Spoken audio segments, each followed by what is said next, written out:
No, I won't be afraid. Just as long. Let's see.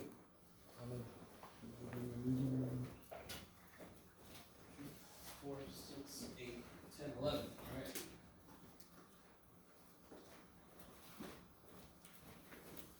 Not quite half, but double digits.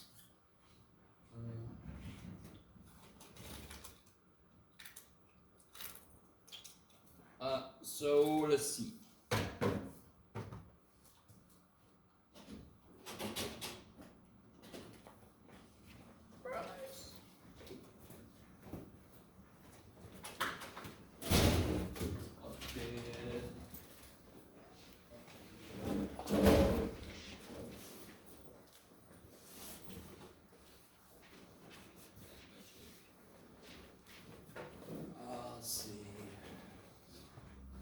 Just came in. Big two things on here are the test date is next Thursday now, and the blue sections are updated homework.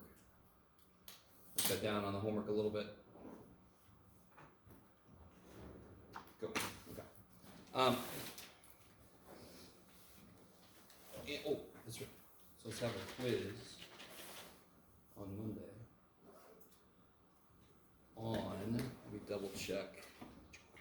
I think 10-3, come back to me. There it is. Yeah, at this point, it can only be 10-3 and 10-5. Okay.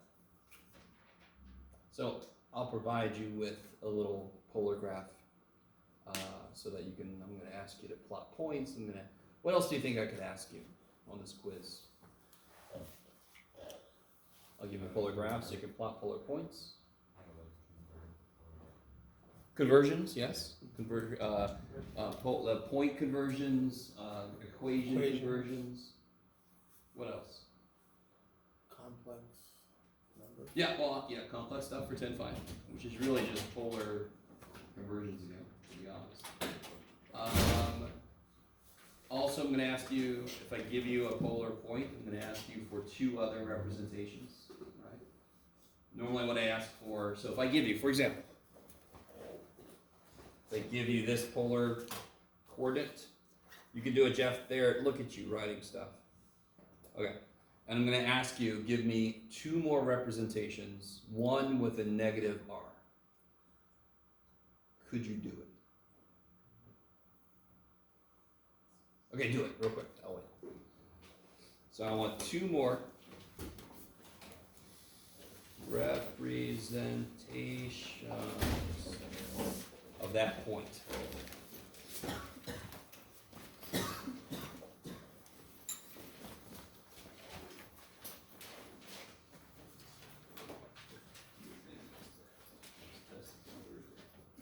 blue ones are updated homework. Cut it down a little bit.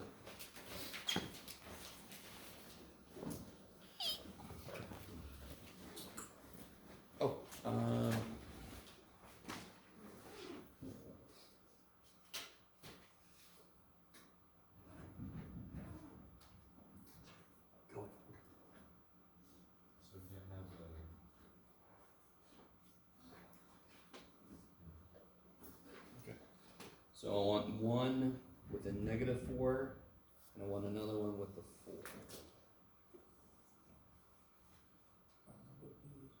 So the funny thing is, the first question I would ask you would be graph it. So roughly it's, what quadrant would this be in? Yeah, so it's about right here, right?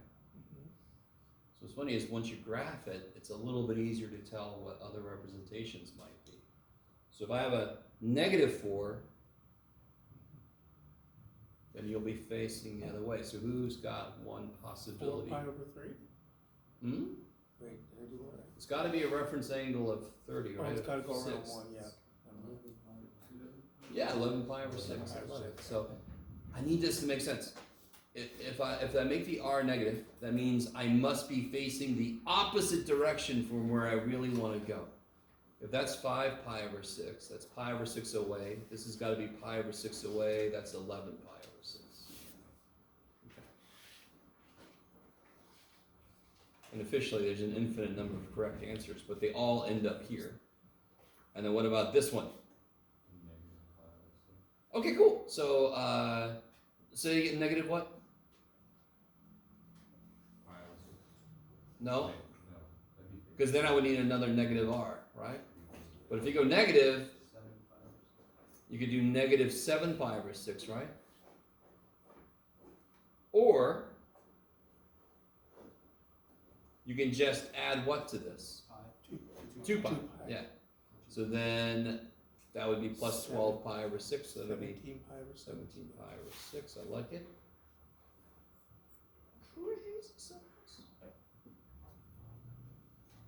You guys okay with that? I mean, we're using an idea we've known about forever. If I keep rotating, I can end up in the same place an infinite number of times. There's one little tweak we made. Now I'm actually walking. I'm not just turning. I can then walk. And so I can walk forward, I can walk backwards. So it's kind of another little level to this. Okay, maybe.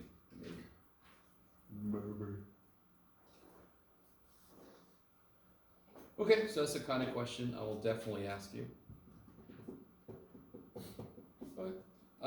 Anything from those sections before we jump back in? Is it other stuff? Did you do an example of converting an equation? Oh yeah, sure.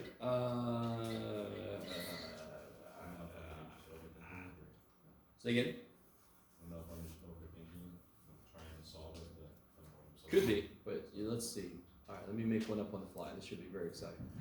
So, okay, let's do it this way first. I'll make one that's not too, I mean, this one's pretty much the same thing we did yesterday. Actually, the same freaking number. Good job. And then I'll do one the other way. Yeah, give it a little twist. A little twist. Okay.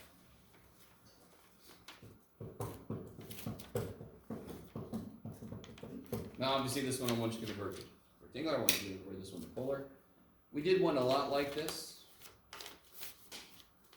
Basically, it was almost exactly this, but do you guys remember what to look for?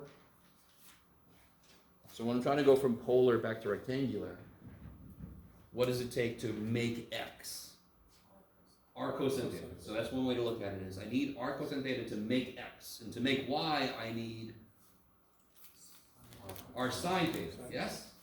Cool. So Katoa, nut shit. Knowing that x likes, cosine likes x, sine likes y, easier to remember that shit. So that goes on forever. So Katoa goes on this far. Okay. So what did we do to...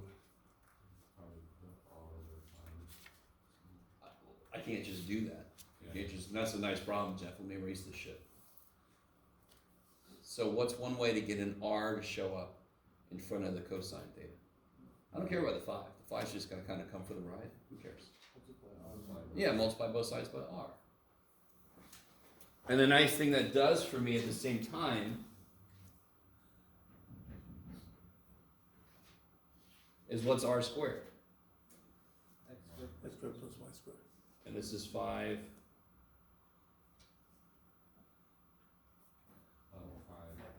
X. Okay.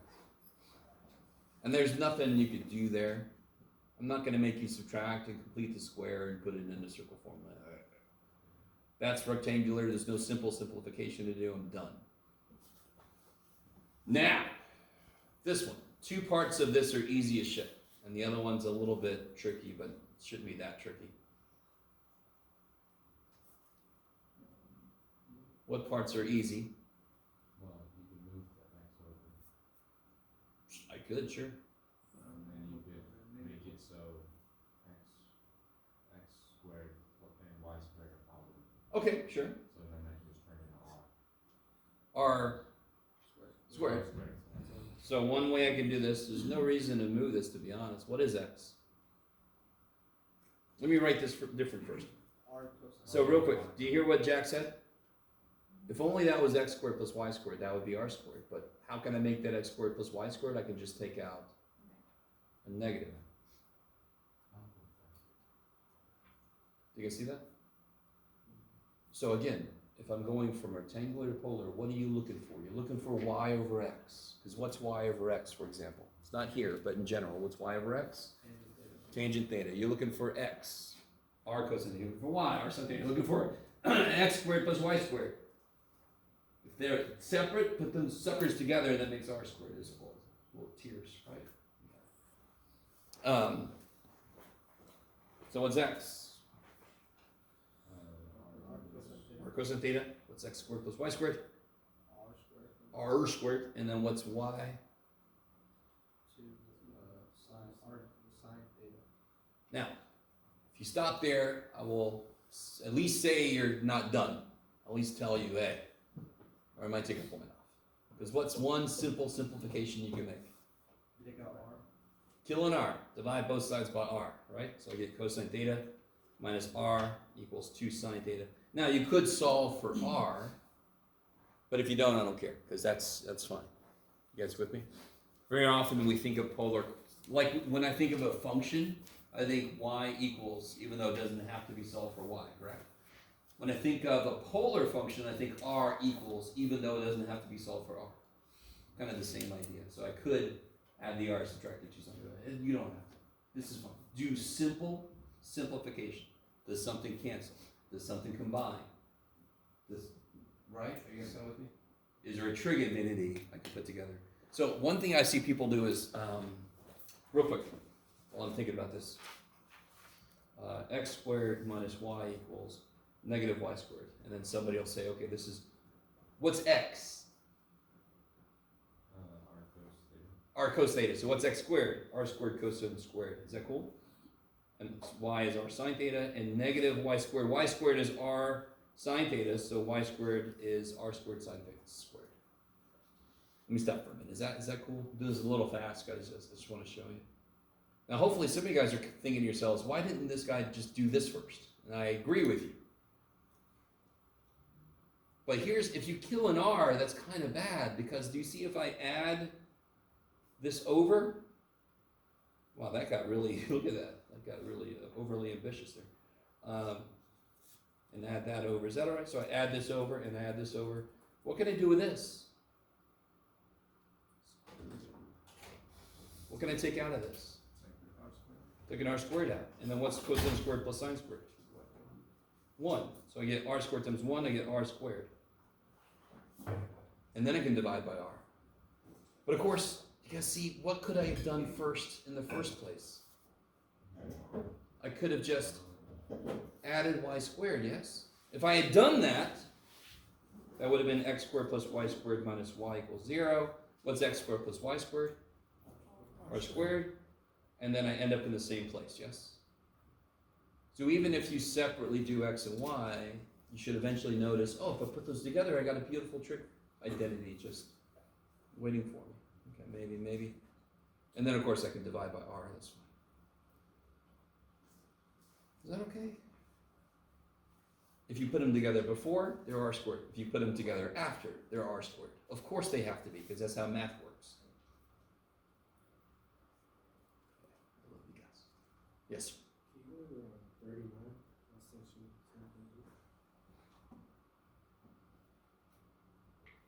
39, which one? 10.3? Okay.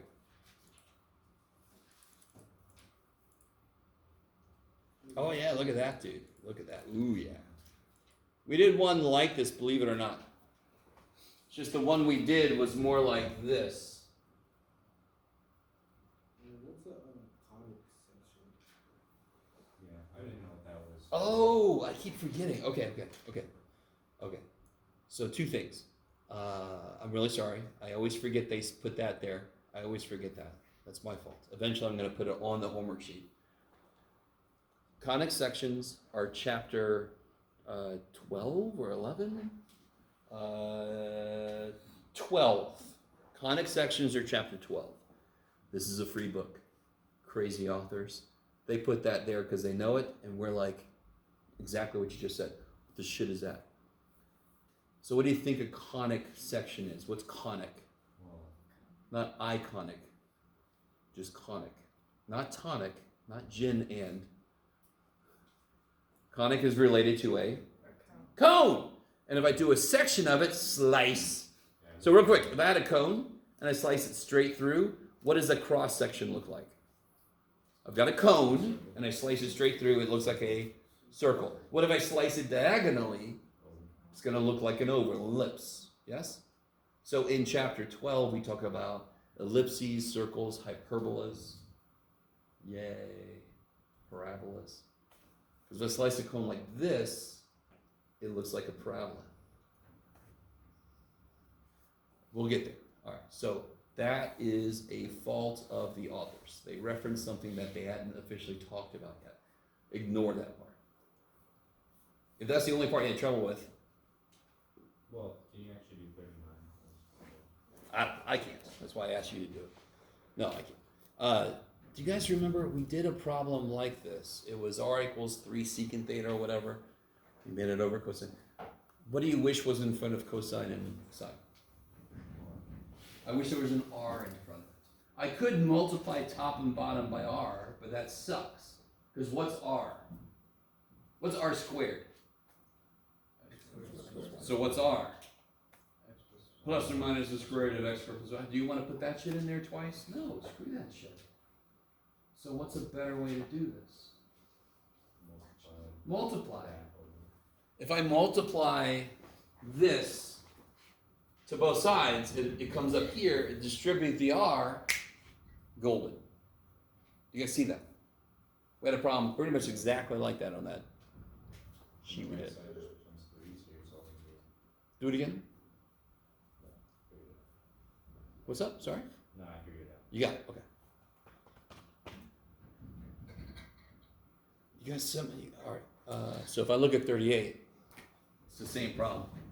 Are you gonna work? No. Okay.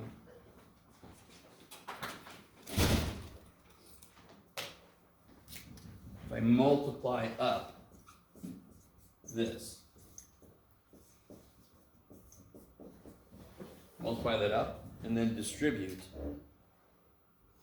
I'm fantastic. I'm 2 steps away right now, right?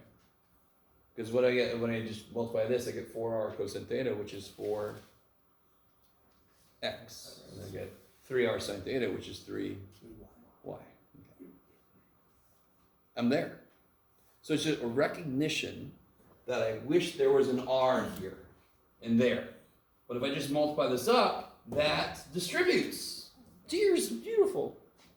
Okay, so that's what you look for is, okay, if I see tangent theta, that's y over x. If I see r sine theta, that's y. If I see that almost, I try to get that to happen. Because that's the parts I need to construct to make x, y, and so forth. Yeah. Okay.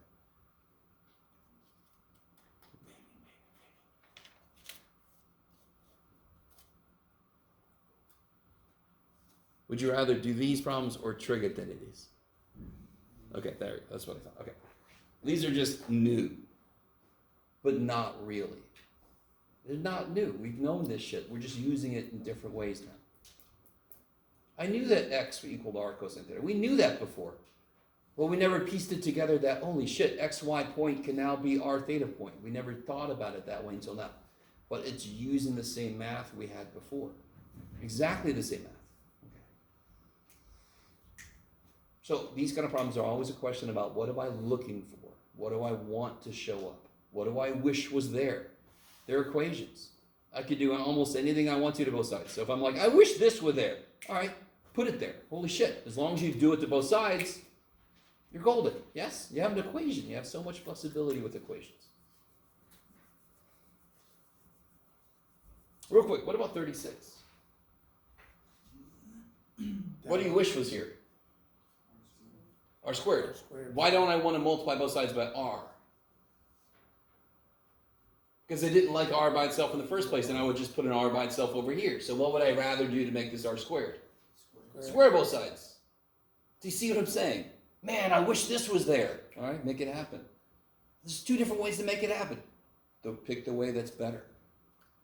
Pick the way that doesn't make other shit a problem. Yes? Does that make any sense? I'm not trying to say it's always going to be that straightforward, but that at least you always want a plan of attack. This kind of problem, this is my plan of attack. This kind of problem, this is my plan of attack. Right? Okay. I know my math is violent and sounds like a word, and I'm sorry, but it's only in math, okay, kids? It's not life lessons, just math lessons. Anything else from homework or yeah? Oh yeah, look at 35. That's some shit. So what's the really immediately suckiest part about 35? Secant, cosecant. So what are those really?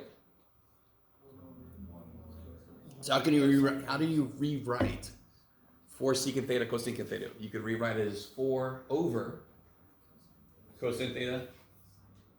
Does anyone see how that becomes almost sort of like 38 and 39? No, I really want you guys. This one you just asked out of curiosity. Right? I don't think this is even a homework problem. So tears for you. So I can write this like this, yes?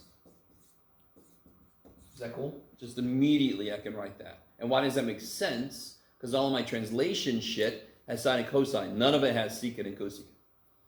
What do you wish was in front of each of these? So what does this actually need? It actually needs r times r. Man, if only that was somewhere. Do you see how it's just like 38 and 39? This one needed 1 r. There he is. Just come up here. This one needs an r and another. I needs 2 r's. He needs r times r squared. So what am I going to do with this shit? I'm just going to multiply it up. Yes? So then it becomes r squared cosine theta sine theta equals 4. But I'm going to write this better. This is r cosine theta, r sine theta. Yes? That's the same as that. And now that's x and that's y. xy equals 4. Shlabam. Nifty. Different. So you're always, when something's different, you're not used to what to look for. You're not used to what you're allowed to do. You're not used to how to plan an approach. I understand that. But does that make sense? I mean, immediately, I'd rather there be cosine and sine. And then you come back to the, oh man, I wish there was an r in front of those things. All right. Pull it over there. Now there is an r in front of those things. Okay, maybe. Okay. All right, before I forget, did everybody get one of these? Oh, shit. Let's try that again. Before I forget, did everybody get one of these? Updated homework? Oh. Thanks. Sure.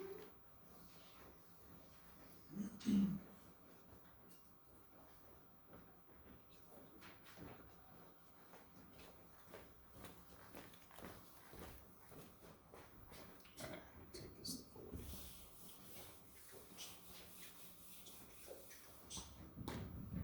And just real quick. Next test is Thursday. Next Thursday. Blue sections are updated homework. Okay. So, if there's no other questions, all right, let's get into some new stuff.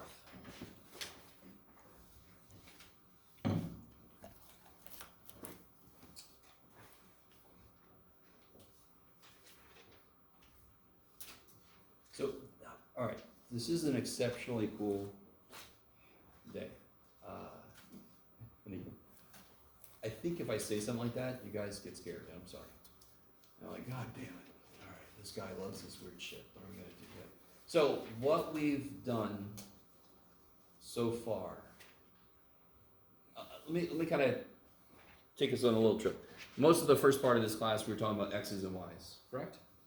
F of x equals x squared, f of x is y, bullshit. And then we got the trig. We introduced theta. And we started doing stuff with that. Yes? We talked about angles, we talked about angle variables. Right? Number variables are normally x and y. Angle variables are theta, alpha, beta. You guys kind of with me? You know, like I had to live through this once. Why are we doing it again, Chuck? Then we got to, all right, we've got all these other variables. X and Y are variables, and they have a plane. They have a way to plot points. What about this new shit? What about R and theta? Sure enough, yeah, that you can plot points using R and theta, right?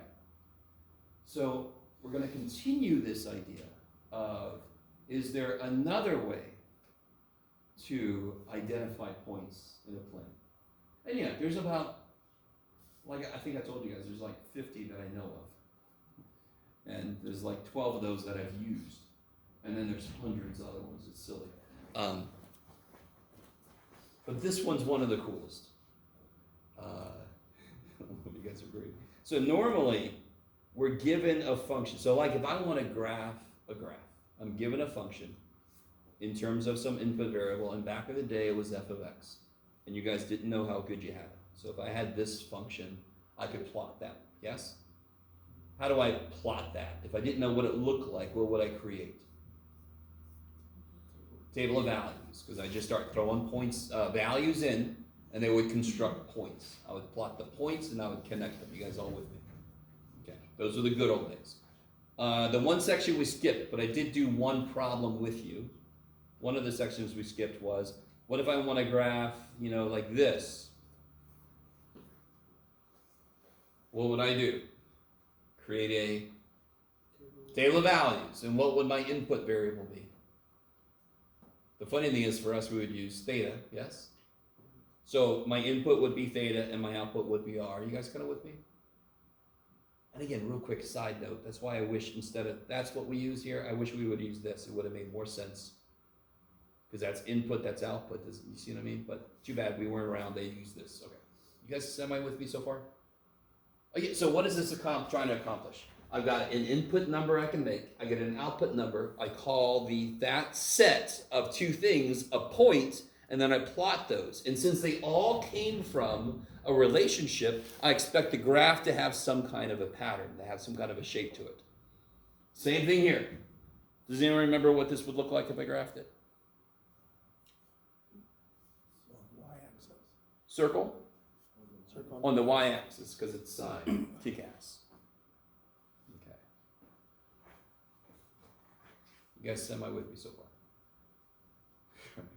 You know, like, can you just stop there, man? So what we're going to do today, one reason I really enjoy this is because I get to bust out my favorite little things.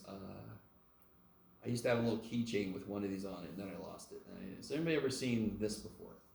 Oh yeah, Etch-a-Sketch. Yeah. Has anyone never seen this before? It's okay if you've never seen it. It's okay. It's okay. Let me make sure I forgot to make sure where I am on the screen. Okay, let me get something a better place. Yeah, I'm just going to play with this while you guys sit there. I'm going to really quickly do the Mona Lisa, okay? No, I could do stairs.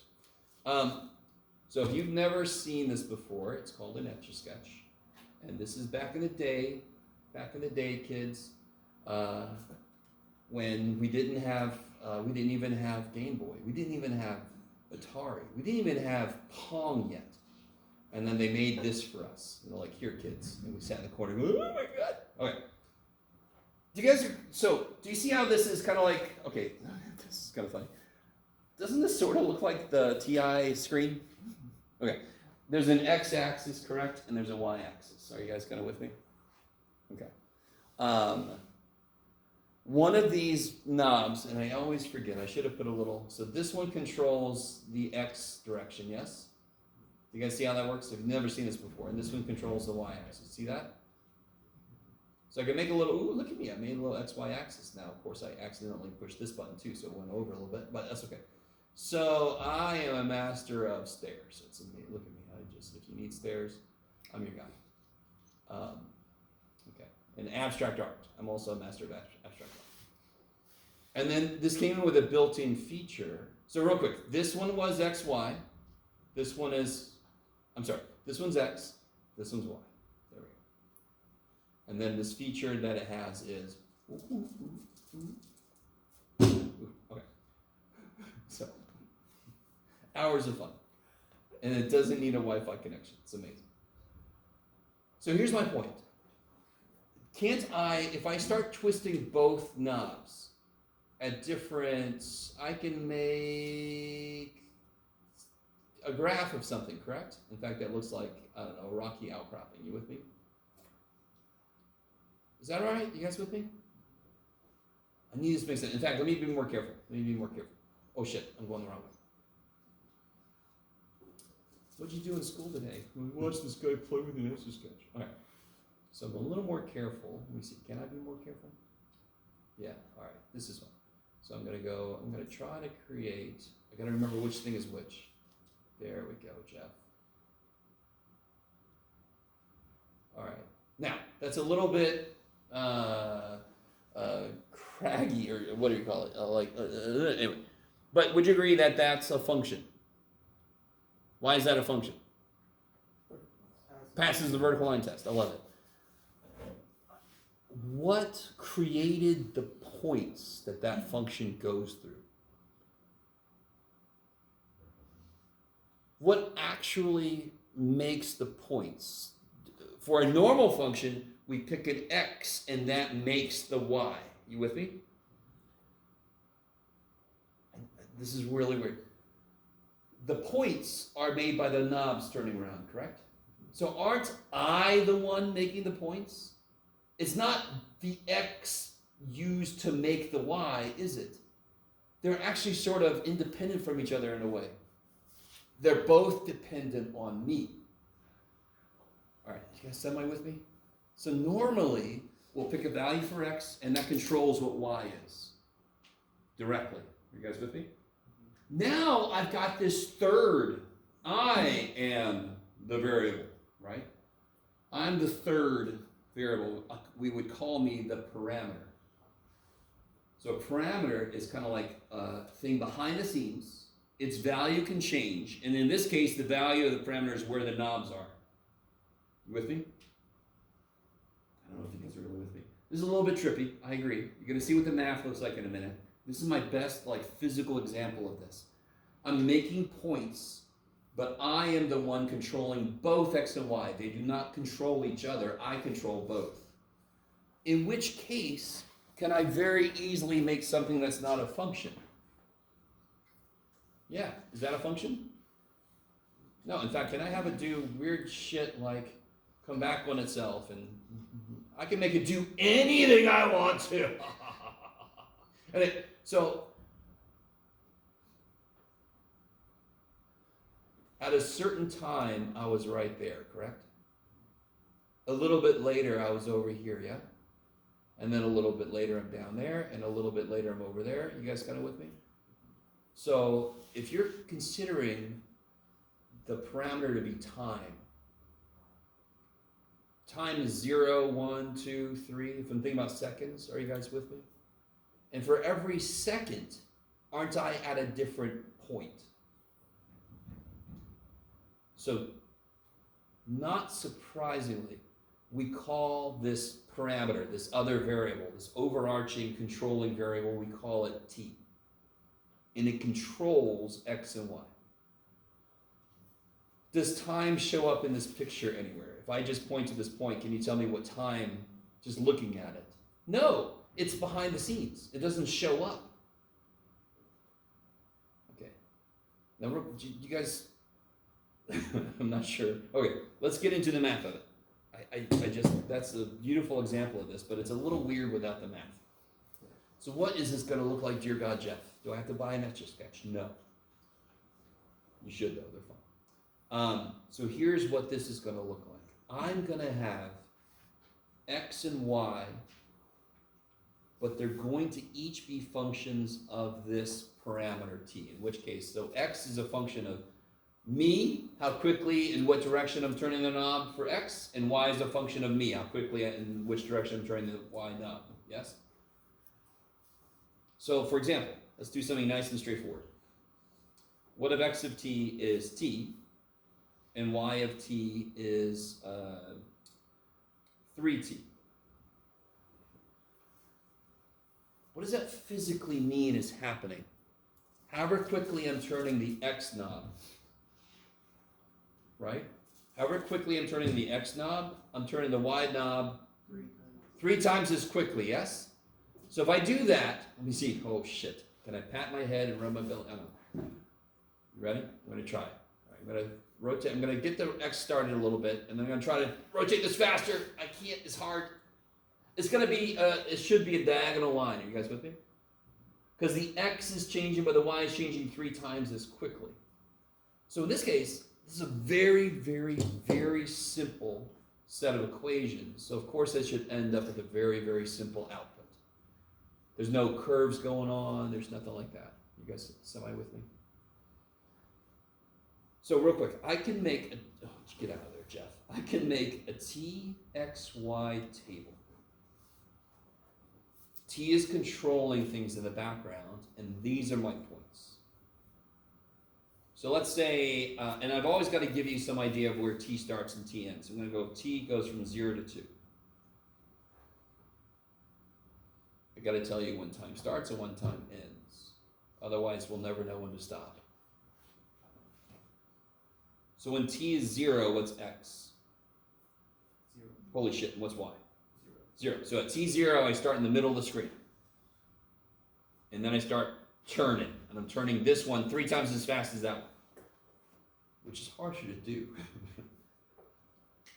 So just to make this, okay, let me see.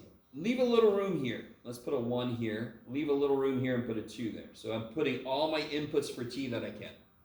So this is what T does.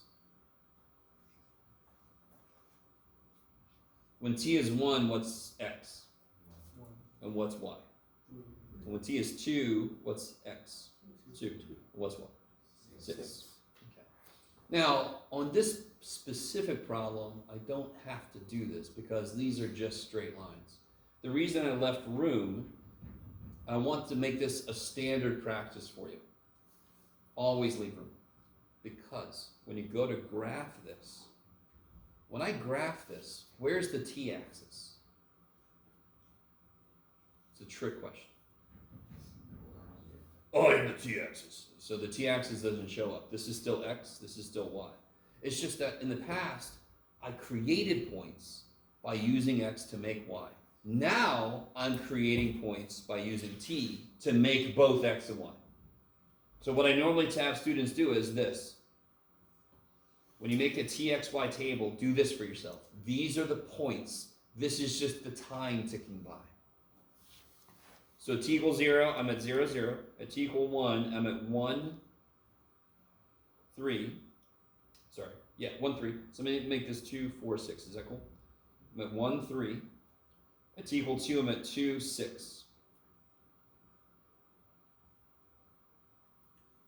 All right, let me stop for a minute. And you're all like, yeah, Jeff, you just made graphing a line harder. Thank you.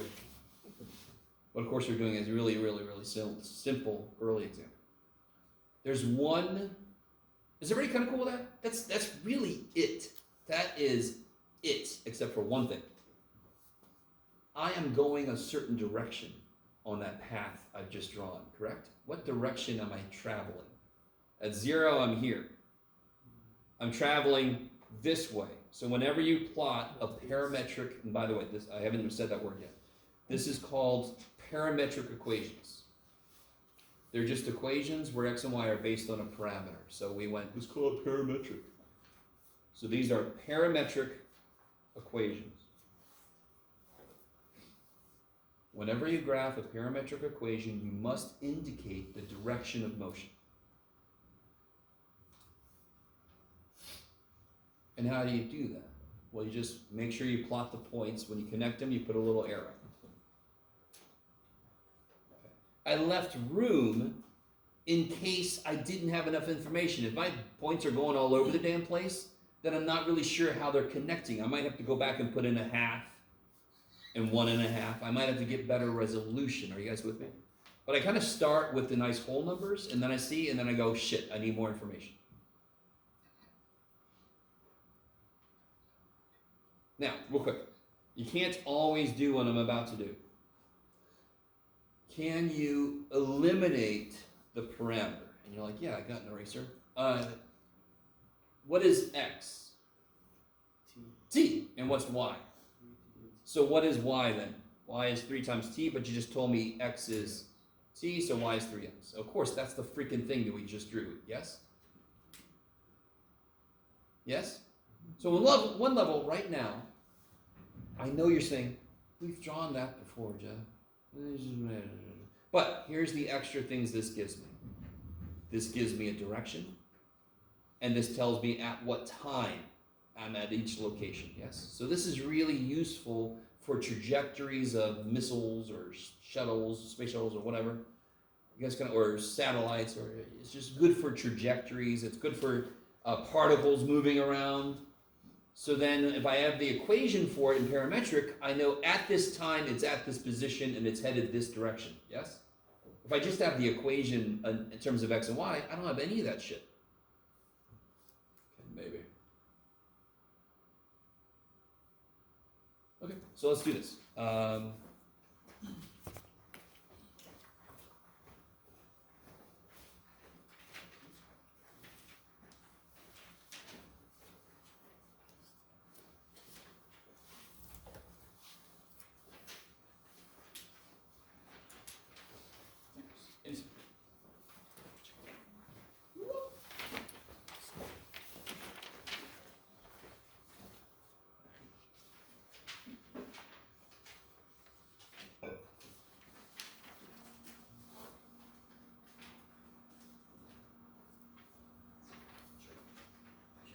Now,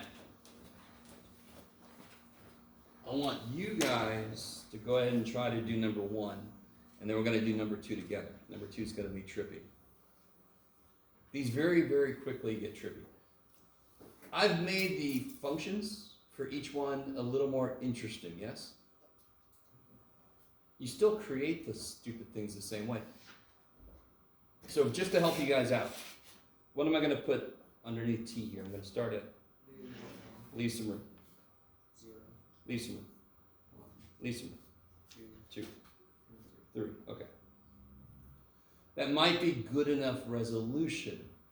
But when I plot them and they're sort of like all over the freaking place, I'm like, I'm not sure how they're connecting. Let me get myself some more information. Are you guys kind of with me? A little bit? Okay. So let's try these first. So go ahead and construct the points and see if it's enough to try to graph it.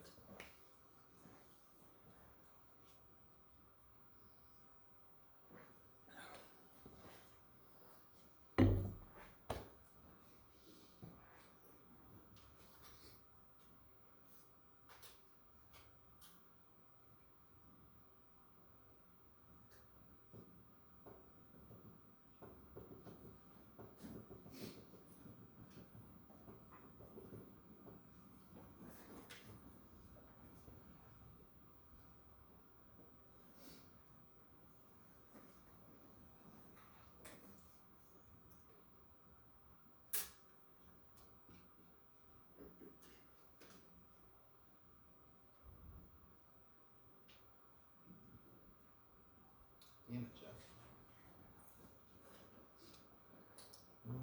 Getting old is awesome. Let's see.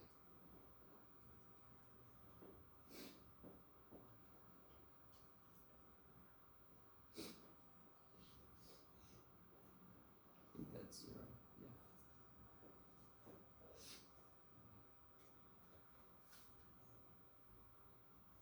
Let's see.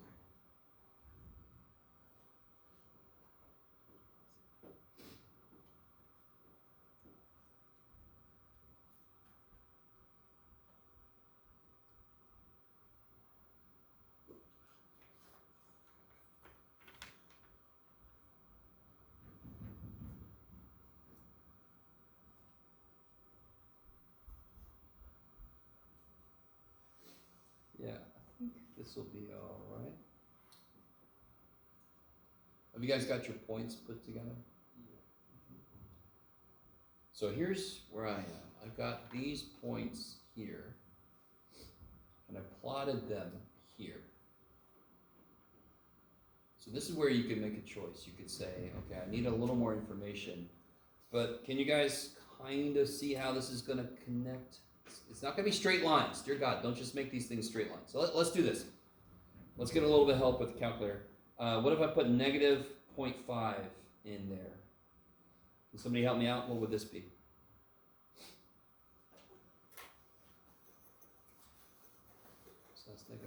125 minus 3/4.75. So negative 0.2. Is that right? Anybody gonna help me? Screw you, Jeff.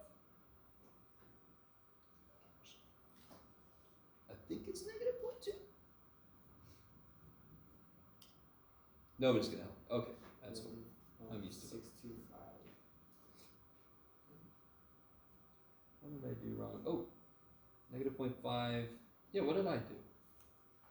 Wait, did I do something wrong? I did this in my head, so let's see. Squared would be 0.25. Cubed would be. Oh, okay. Well, it should be half of that would be 125. Oh, I'm trying to do it in my head. I should stop. Let's see. Yeah, I got 0.625. Okay, I'll go with it. 0.625. Yeah.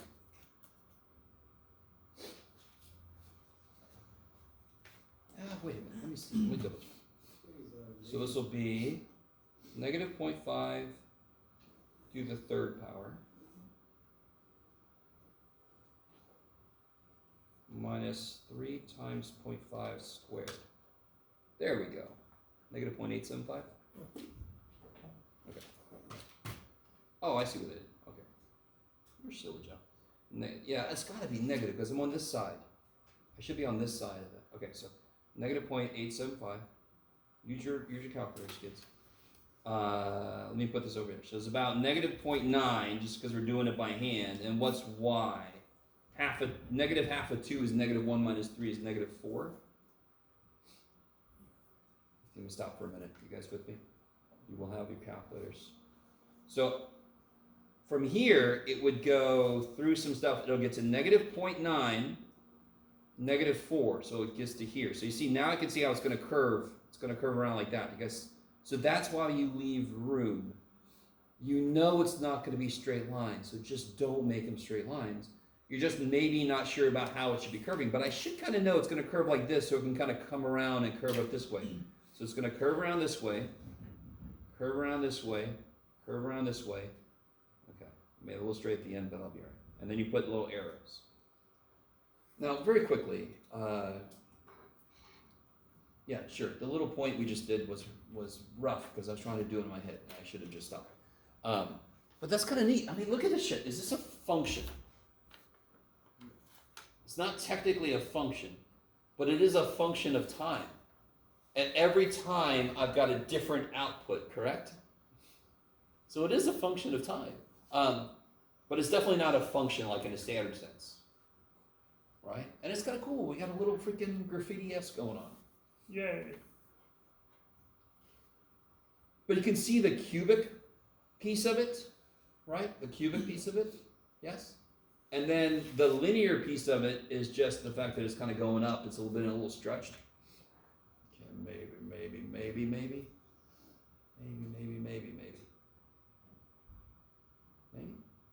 So you could very quickly get some nifty ass graphs from these things. Because you have more control than normal. It can go all over the damn place. So part B, have you guys tried this yet? This is going to be a little bit harder, but not that bad. So we know x is t cubed minus 3t squared. We know y is 2t minus 3. First one we did is easy as shit because I knew x was t, but funny, this is a little preview of substitution. If I just knew what t was, I could plug it into the x equation, yeah? Can you solve the y equation for t? Why did I pick the y equation? Because I don't want to try to solve the x equation for t. Holy shit, it's got a lot going on. What do you get when you solve the y equation for t? Yeah, you add 3 and you divide by 2. Is that cool? So now we know what t is. So now we can take x and rewrite it. X is t cubed minus 3 times t squared. And I generally not gonna make you do all that. That's just busy work. You guys kinda with me? Foiling it out and shit, no. But now, is x a function of y? Yes. Let me see if I can push my luck a little bit. Y is not a function of x because it doesn't pass the line test like this, correct? Is x a function of y? Does that pass the vertical line test if I turn it? Yeah, x is a function of y. And we can see x is a function of y. So with parametric equations, I'm still plotting points. It's just there's so much flexibility in how they're created because this thing is kind of separate from each other at first.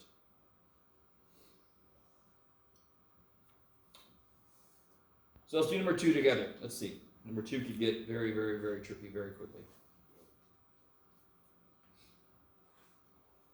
All right, I can't remember. I don't think I'm going to need hyper resolution, but in general you should. But considering my space constraints I've given myself here, I'm not going to leave room. I don't think we need more room, to be honest, but we'll see if I'm wrong. -4, -3, -2, -1, 0, 1, 2, 3, 4. Okay. Let's see if good things happen. So that's what my t is doing.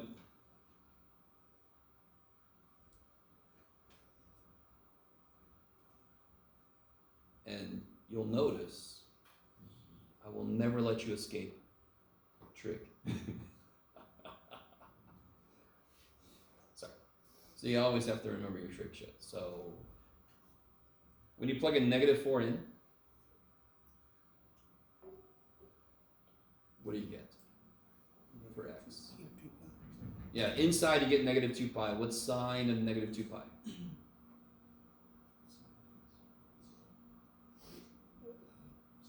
0, because you're on the x-axis, right? All right, let me say this again. You plug a -4 in, -4 divided by 2 is -2, so inside you get -2 pi, correct? That is on the x-axis, correct? So sine is obviously 0, because sine likes y, don't like x. And now I just plug a -4 into this thing.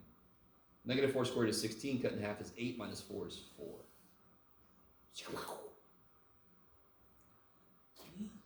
What about when I plug a -3 in? -3 pi over 2. Where's -3 pi over 2? No, -3 pi over 2. 3 pi over 2 is down. -3 pi over 2 is up here. So what's sine of -3 pi over 2? 1. And again, if you need to draw a little picture or something, it's fine. Okay. Sine of -3 pi over 2 is 1 times 4. Don't forget the little amplitude out front. Yeah. Is that cool? I really hope I don't need more. Well, if I do, I'll put it over here. This could be my fault. We'll see what happens. And then -3 squared is 9, cut in half is 4.5, minus 4 is 0.5. Is that? I don't trust my brain this morning, but we'll see. I think that's right.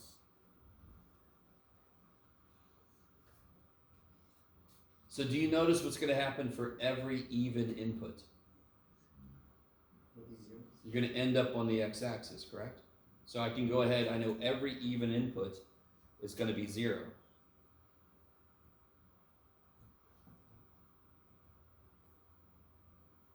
What if I put a -1 in? We'll finish up the x's here. What if I put a -1 in? I get -pi over 2, right? -4. Yeah, so sine of -pi over 2 is -1 times 4 is -4. When I plug a 1 in, I'm just kind of looking at the x's. Is that cool? Oh, I'm also smudging all my stuff. Damn it. Man. What if I put a 1 in? That's sine of pi over 2, which is 1 times 4 is 4. And now you kind of see the pattern of the 4s, yeah? So I'll bet you anything this one's going to be -4, and it is because 3 pi over 2 is down, so that's -4. Okay. Now I can construct my y's. -2 is nice. Squared is 4. Cut in half is 2 minus 4 is -2. -1 squared is 1/2 minus 4 is 3.5, which is, well, just 3.5. We're going to do this shit by hand, so we'll make it decimals. -3.5. 0 is -4. That's awesome. Man, I really didn't give myself much room here. For, is everybody kind of with, no, 4, 1. 1, yeah, so now I'm going to repeat these again, because this is just a parabola, is that cool? And the turning point for this parabola is 0. Because it's just been shifted down. Do you have to know that going in? No, but if you realize that, it's easy. Now I'm just going to repeat all the same values I just got going this way, yes?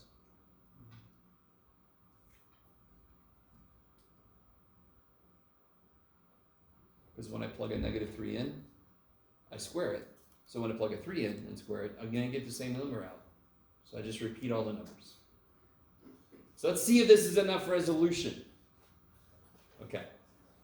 0, 4. So now let me do this for myself, because I know me. My eyeballs are going to look at the t and try to plot it. All right, eyeballs. So 0, 4. 4.5. Let me stop for a minute. So these are going to kind of connect like this.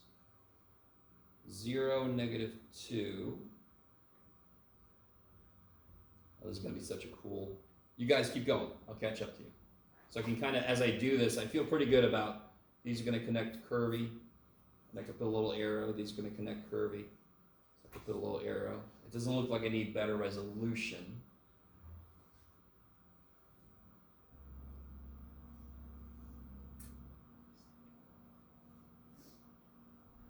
If I remember correctly, this is a nifty shape.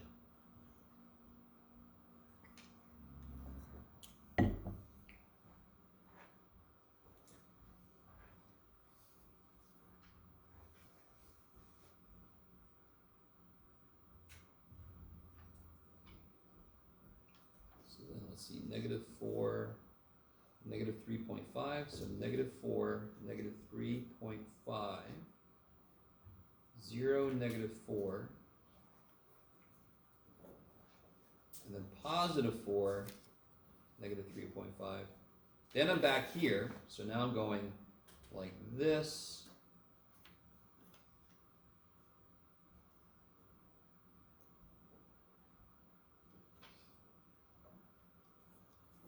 -4.5, back up here, and then 0, 4, and back up there. Oh crap! Gotta crap that at the end there. All right, that's pretty trippy. Yes. Pretty trippy. Pretty trippy. So he Does anyone need to borrow a calculator? I'm going to show you how to do some of this in the calculator. Anybody? Has everybody got a calculator? Does anyone hear me? Yeah. That would be bad if you're just sitting there like, is this guy going to start talking today? Okay, so nobody needs a calculator. Great. So let me show you how to put this into the calculator. Because you obviously can't just plug it in here, yeah? So, I don't know if anybody remembers. I already showed you how to go to polar. I think, didn't I? Right here. Yeah, see, there's polar. Obviously, you guys see what had just happened. So, like here, if I put 5 sine theta, then we get our, yeehaw! Yes? But what did you just see? Anybody see something else there? Parametric. All right, so if I hit parametric, let's look. So, there's parametric. Go back to y equals, and you get this. Now, of course, I got some stuff in there, but it's all right. Let me just go to that. See how it's now x of t, y of t, x of t, y of t. So you can put multiple parametric stuff in at once. So let's go ahead and put this in there. Let's see, 4 sine pi t divided by 2. My y is 1/2 times t squared minus 4. Don't ask me why they capitalized their t, I don't know. Now, very quickly. Huh? That's a good point. Very quickly, obviously I have to tell the calculator this, yes? Otherwise, it wouldn't know what to graph. There's one more piece of information we knew that we have to tell the calculator. What else do we know in this problem that I must be able to tell the calculator? Yeah, what's the range, what's the interval that I'm allowing t? Between -4 and 4. Yeah, so where do I put that? Window. Go to window, and now you have a t-min and a t-max. Now real quick, everybody do this for me. See where it says t-step? Yeah. I'm gonna mess this all up, and you guys are gonna just take it. Put a 1 there. All right. And now everybody do this with me. Hit zoom 6. And let's see what we get.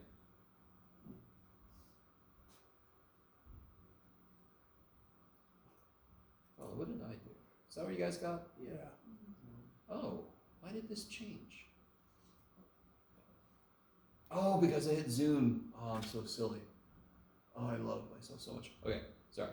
Let's do this again. I apologize. -4, 4, 1. Don't hit zoom 6. I did that to us. Zoom 6 makes the window go back to what it considers standard, and the window considers 0 to 2 pi standard for parametric. So everybody got this right now? Okay, now hit graph. Okay, does that look the way it should? Yeah. Roughly, but it's like the Fisher-Price version of this, yes? And the reason is, if I change t-step to be too big, whenever it calculates a new point, it just directly connects it. If I change t-step to be 0.05, it's now calculating a new point every 0.05. So now if I graph, I change that to 0.05, hit graph, and you're getting a much smoother experience. Okay. And then if you really want to see it go slow, make it 0.0005. Oh, I see. Poor little dude. What did I do? I probably did something wrong. Oh, it doesn't like that at all. 0.0005. How's that? Is that cool, calculator? You suck. It really can't do that? 001. How's that? Can you do that? Okay. Look at that. Sorry. All right. Anyway, so it's trying to calculate every 0.001. So be careful. Don't make it too big. Don't make it too small. So 0.05 is normally pretty good. Yeah, that makes it nice, smooth, and doesn't take 3 days. Maybe. So now you have a way to check your work. Now, real quick, what if I were to make T-min -8 and T-max 8? Because we're just drawing a portion of the graph. Let's see what happens. Oh. So now, let's see. If I make my Y max bigger, so I can see up further. Yeah, there we go. It just keeps going up forever. Why does that make, does anyone know why that makes sense? Real quick. What does it look like the X values are doing? What's the lowest X input that this thing is using? And what's the highest? And why does that make sense? Because X is 4 times sine, and sine goes between -1 and 1. And in fact, what does sine do between -1 and 1? It keeps going between the two of them like this, yes? So if I just look at my X, isn't it going Michael, there's danger. Okay.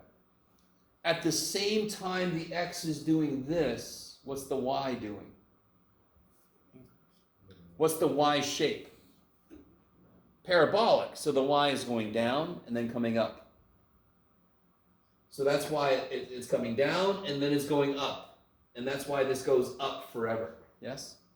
And that's why if I go to window and I just do 0, I'm only going to get half of the parabola. Do you see how I'm missing the Y coming down? Okay, maybe. So you can see elements of the shapes that go into X and Y. You can see it in the result. Now what gets really trippy, I'm going to push my luck with you guys. What gets really trippy, everybody delete the Y.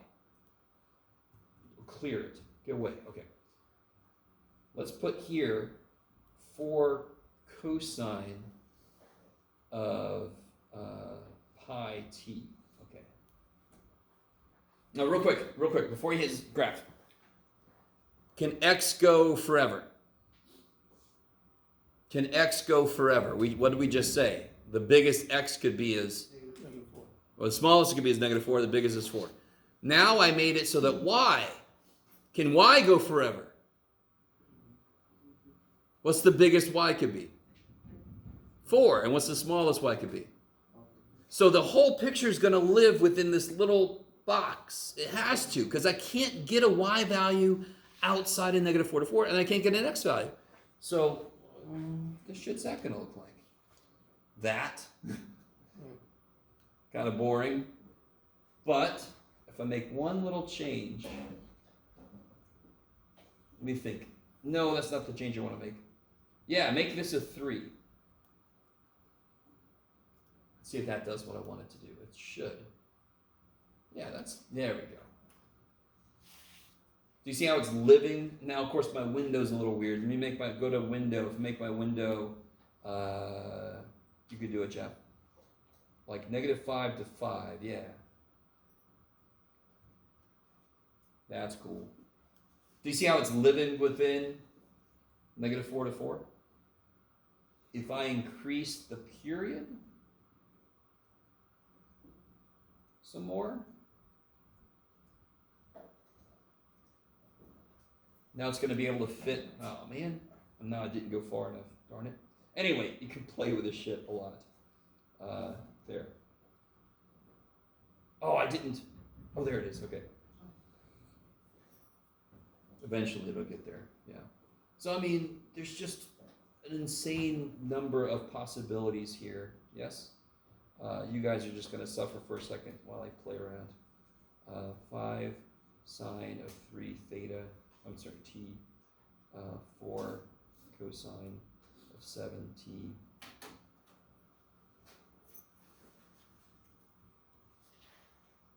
All right, now we're talking about some stuff. There we go.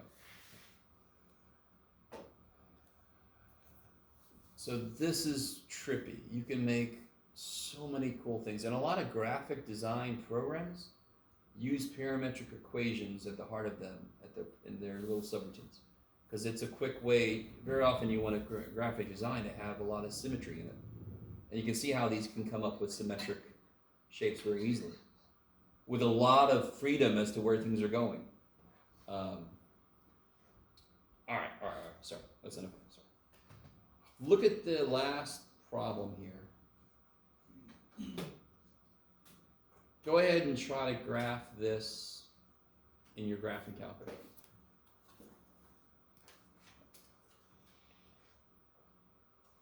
So everybody should be set to parametrics, and I just got to delete the stuff we just had in it. Put this in there. I forgot what this looks like now. We'll see if past Jeff made something nifty. I think it's not nifty. I think it's boring. Oh, it's not bad. It's okay.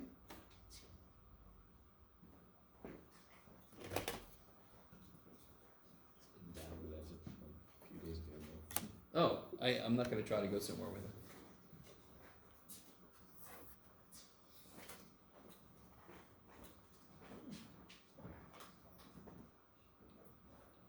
Now, it's not quite the spaghetti we just got, but it is interesting because it is a shape that is actually kind of difficult to get in rectangular. And some of you guys might be like, well, that's silly because it's a simple shape. But what's true about the shape, though? I mean, do you all see what it is? What is it? Oh. It's an oval. But what is it about the oval that's special? It's diagonal. It's diagonal. That's some difficult shit. The equation of an ellipse, we're going to see later in chapter 12. We're going to see the equation of an ellipse. It's already kind of a little bit nifty on its own. But in order to make it rotate in rectangular coordinates, it's kind of gross. In parametric, it's relatively nice. And just to show you, is everybody cool with that? You guys see that? And then you can start to think, okay, why is it diagonal the way it is? How do you think I can make the diagonal that it's along change? Okay, what negative? What do you mean? Maybe make this a minus? Yeah. Alright, let's make that a minus. Alright, see that? You can make the coefficients different, and that makes the angle at which it's kind of going on a diagonal different, right? So if I make this, oh, it's still, oh, I've got my freaking thing set to 50, don't I? It's a little much, Jeff. Let's make that, no, let's make that 8, sure. So if I make this 5 and this 2, that'll be at a slightly different angle. You guys see that? Is that all right? And then, here's the way to get really nifty, and again, I really am not sure what's about to happen. But if I make that 5, something interesting should happen. Yeah. Well, okay, yeah, that's not bad. Look at that. That's neat. That's where you start to get, it starts to kind of turn on itself a lot more often because I just changed the period of the thing, yes? As related to the other. So if all of the angles are kind of offset, that's where you start to get the really, really, really trippy shit. So if I make this 4, that gets a little more trippy. Yeah, that's very trippy. If I gave it some more room to play on, I love how you guys are so patient with me as I just play with shit. Yeah, and I have to give it some more room to play on. Yeah, sorry. If you change the magnitude of like the cosine, would it make it more like a circle? Or a sine, sorry? If you change the Magnitude like equal the same as cosine? oh, if you make all the coefficients the same. Yes. Oh, yeah, so let's see. Well, how do you figure it out? Try it. Now, the way I've got it set up, it's not good. But if I make it go back to, oh, my poor little calculator. Make these all go back to 2, like they were to begin with. It's still, well, again, our screen is rectangular. But it won't be perfectly circular because one side of it is composed of 2 pieces, yeah? So overall, it actually comes out to be a little more than 2, in a sense. Does that make sense? So it's still kind of, but yeah, the more you change with the coefficients, the more or less oval it is. Okay. So again, every time I do this, I'm always like, please, somebody be a big enough geek to just play around with this for like 3 minutes or something at least, right? Just like, what happens if I do this? Right? What if you put a point, what if you put a 2.5 in there? Look at that. The poor little ellipse is like, I want to come back. Oh shit, I missed myself. Anyway, I'm sorry. I'll stop.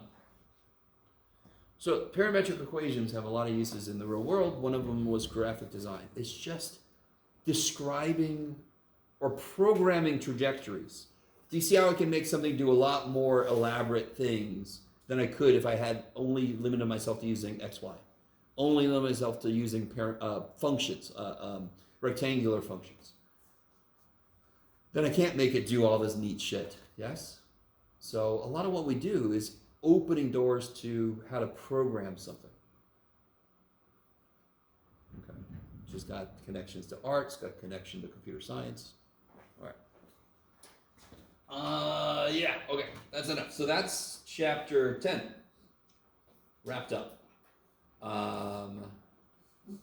What we're about to get into in chapter 11 is, we're filing back up, see? But we're going to do stuff like, does anyone remember how to solve a problem like Maria? I mean, to solve this equation here. What you got, Jeff? Let's make this 3. No, screw it. Let's make this 3x plus 4y. There we go, buddy. Now we're talking about some shit. 11, I believe. Okay. So this is called a system of equations. Not system of a down. System of equations. And very quickly, that by itself has how many answers? 2. 1. Wait, 1. Infinite. Because what's the best way to answer the question, give me all the answers to this? What's the best way? Do you want to list them? 1, 2, 5, 0. I mean, do you want to list all the answers? No. So what's the best way to give the answers? graph it. That's all the answers, yes? Okay. And then how many answers does that have? So what is the answer to this system of equations is the point that both of these go through. It's the point where both of these meet. So one way to solve the system of equations is to graph both pieces and then see where they meet. Do they have to meet? Couldn't they be parallel? They could have no solution. Yeah, so if I have two things I don't know, how much information do I need? Two pieces of information. So if I told you I'm twice as old as Genevieve, I'm probably 2.35 now. I'm twice as old as Genevieve. Can you guys tell me how old either one of us is? I'm going to tell you another piece of information. You ready? She's half as old as me. Can you now figure it out? Of course you can't, because didn't I just tell you the same damn thing? So those would be parallel lines. They both are the same information. They don't solve the problem because they didn't give me two distinct pieces of information. Yes? If I said I am twice as old as her and our ages add to be whatever, then you could solve it. All right. So anyway, I'm sorry. That's what we'll get into next time. Just want to give you a little preview. So this is where we do substitution, elimination. If that sounds at all familiar. Okay.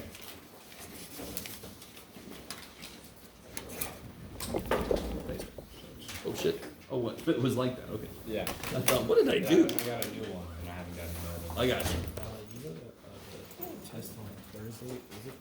I have like a shadow group. You had what now? Sorry. I have to like record Thursday, company next. Oh, okay. Taking like on Wednesday or Friday. Let me think. I mean, Wednesday is insane for me. I'd have no, just send me an email and I'll have to see if I'm giving a test in another class at some time. If not, then we have to really figure out a time. I can do it on Thursday too, but it has to be like after 2. I don't know if you're there. But just shoot me an email and then I'll have to figure out what's gonna work. Yeah, we'll figure out another time. Alright, thank you. Sure. I didn't get homework back. Yeah, probably not. Okay. Sorry. I was just curious. Yeah, this week has been insane, so I'm hoping this weekend to catch up. That's all good. I was just curious. Alright, thank you. No worries. Have a good weekend. You too.